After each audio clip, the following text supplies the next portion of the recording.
Slideshow. And that's Dick Marquis and Nick Howe.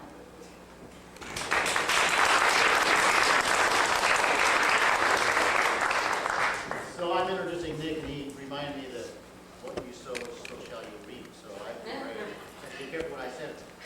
I met Nick in 1974 in Australia. I was doing a workshop tour, and one of the places I first went to, they pretty much sort of had this pile of brick there.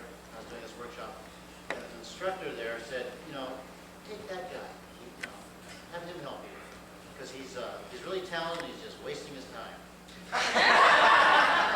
And so Nick started, you know, he started welding benches, we built a furnace, we blew glass, and suddenly he was interested, and the very first thing he ever did was sort of picked up the blowpipe, gathered glass, blew, you know, marbled it, blew a bump, punnied it, stuck it up, opened a little cup, put it, you know, knocked it in the bucket, and like said, well, what's the big deal? I go, oh God. You know, and Nick went with me, we got him some money, and he traveled around with me for a few months, helping me. And at the end of this thing we were doing, we were making regular stuff. We were doing, picking up reedy plates and making things. And like in 3 months, he was as good as it took me to 4 or 5 years. Since then, I've been in touch with him, you know, off and on. We see each other a lot, here or there. And he's, when I was there, I thought about sort of immigrating to Australia, and I could have been the Harvey Littleton of Australia.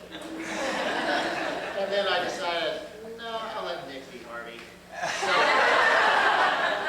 you know, so Nick's sort of Harvey and Marvin all together. Yeah, Harvey. And Nick's been here. He's made a point of coming to Pilchuck for a long time, and pretty much nobody knows how good he is and how famous he is. And it's sort of, he's way overdue. It's Nick Mount.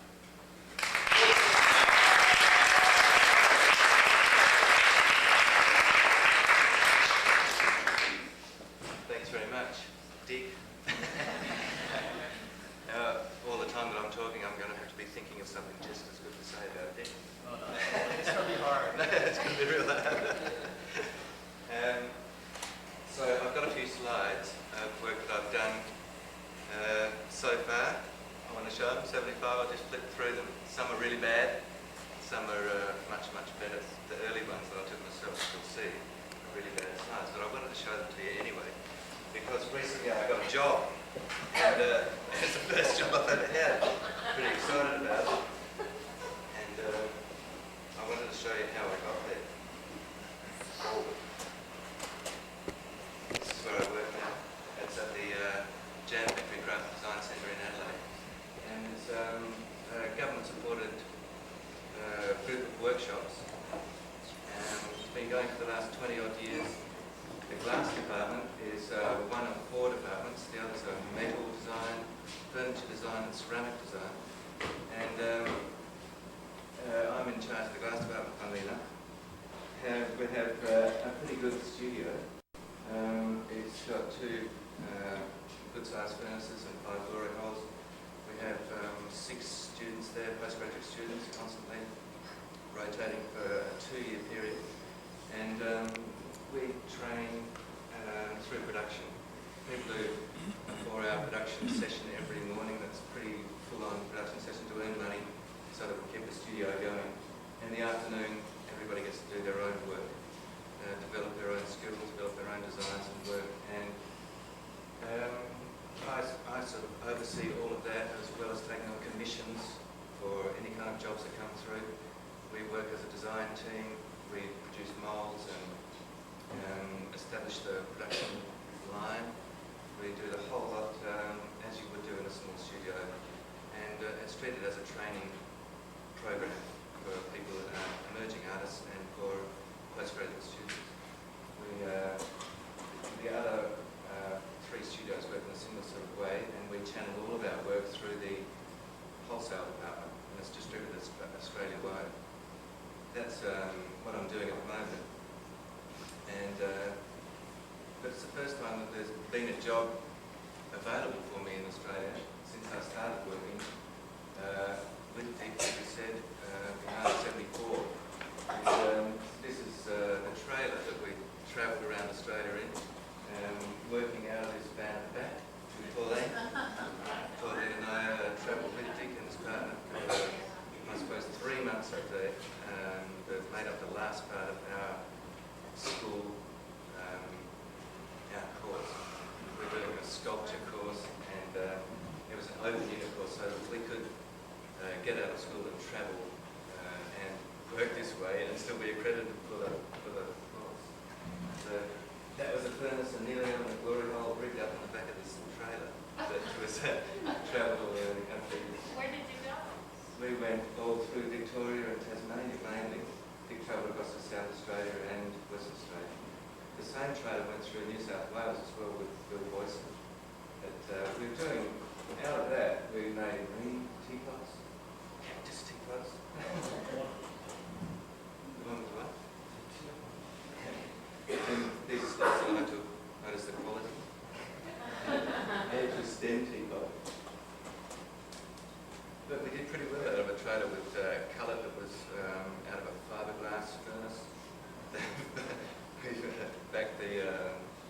took drums of glass out of the bottom of a fiberglass furnace and melted it up in the furnace, and it was compatible with the cooler, luckily enough.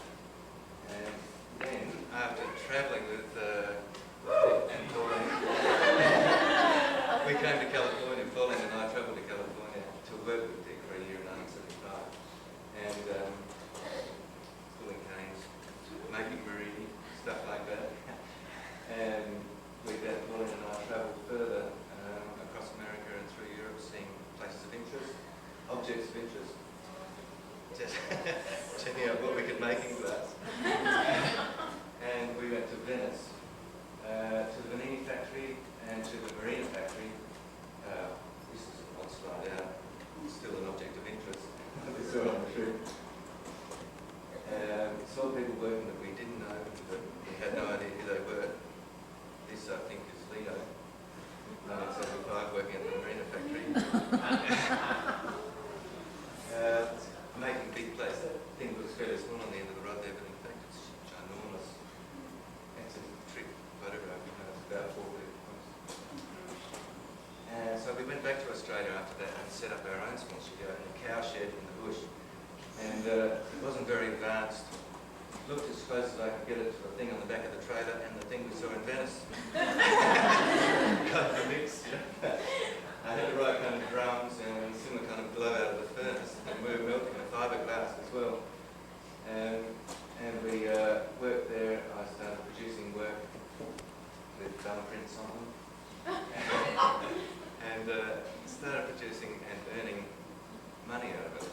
Because there was no other studios at that point in Australia at that time, we started distributing around the country as much as we could. I'd work for 3 weeks and then shove all the stuff in the back of the ute and drive around to various shops and sell it bit by bit. But nobody knew what handmade glass should look like, or what was expensive or cheap, or was good design or bad. And particularly me, I was making stuff that I could make, and that was it.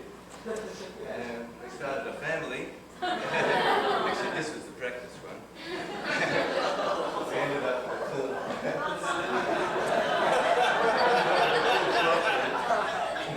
three of them. And had to extend the studio. This is a new studio that we built in the bush in the coldest place. But it was much more high-tech.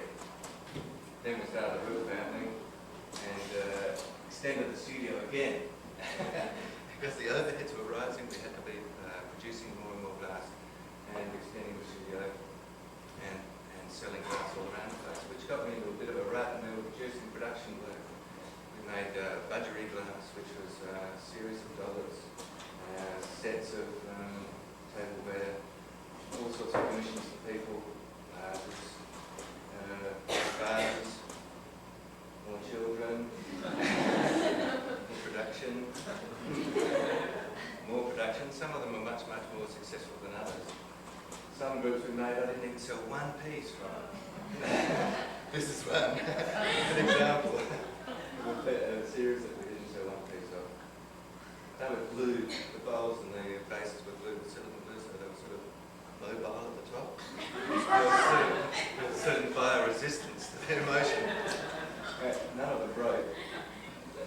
We went into a larger scale production. We had a group of people working for us and a small factory going. We made all sorts of stuff, lighting, souvenirs, giftware, castings, pressings, blowing the moulds, blowing on hand, commissions for one-off pieces, for site-specific works, or whatever anybody wanted. And this was hundreds of things that we made into a hot mould here, ice cream soda glasses for a restaurant chain. Where is it? That's in Adelaide. We shipped from Victoria to Adelaide. We had 15 people employed here and a 1-ton tank and a 17-metre leader, and it was fairly full-on production, which lasted right up until the end of the 80s. And then, unfortunately, it broke. When I re-established a studio very similar to the first one, it had the similar kind of glow coming out of a similar sort of furnace. This was in 1981, around about. Pauline and I were still running the same kind of business, making glass and selling it. During all that time, I was working on a series of pieces that I worked on for two reasons. First, as technical challenges, and also to exhibit and establish a name for our company and for our production lines. We travelled back here and worked with various people. Some that you might recognise that pipe, Brian Pike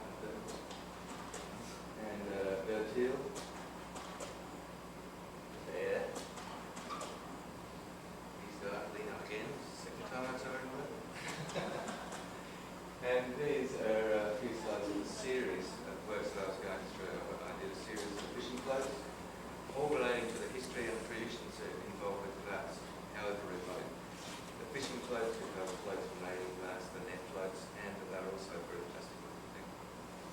I made a series of them, and they varied in size from over 1 metre long to down to very small pieces, all with different technical challenges and the process of the medium involved primarily. This was a series of farmers that I made in Berkeley in 1980. During a trip there, we stayed 6 months and worked in Berkeley with him and the crew at Portsmouth. And the same sort of thing, trying to get a series of works that was exhibitable, but also technically challenging and relating to the glass. The designs came directly from the medium. And through all of these series, walking canes, there's obviously the relationship between walking canes and readers and the processes that we use and the way that we work with glass and the way that we position ourselves in relationship with the glass industry, working production, working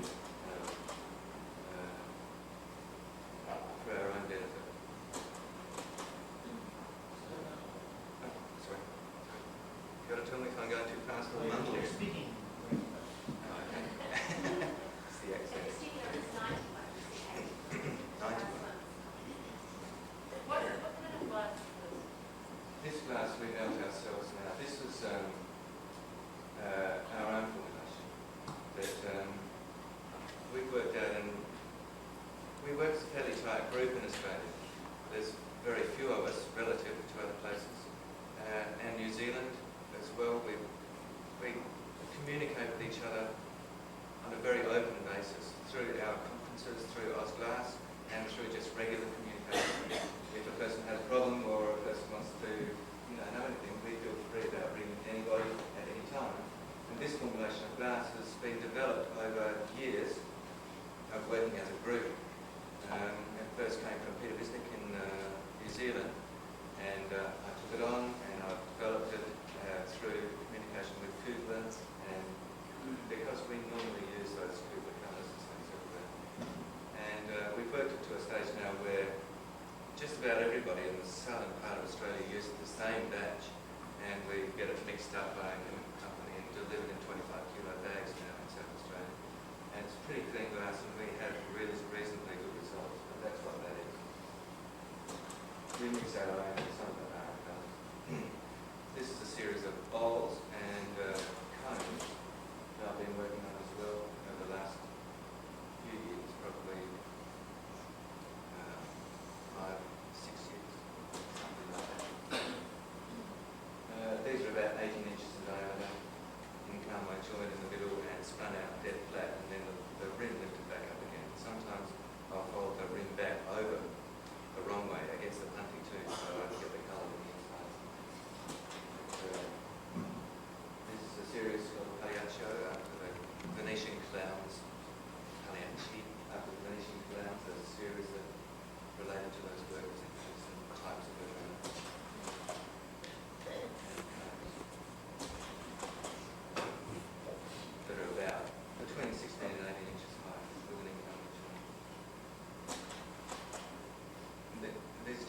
examples of the work that I've done. That, you know, that been doing these continually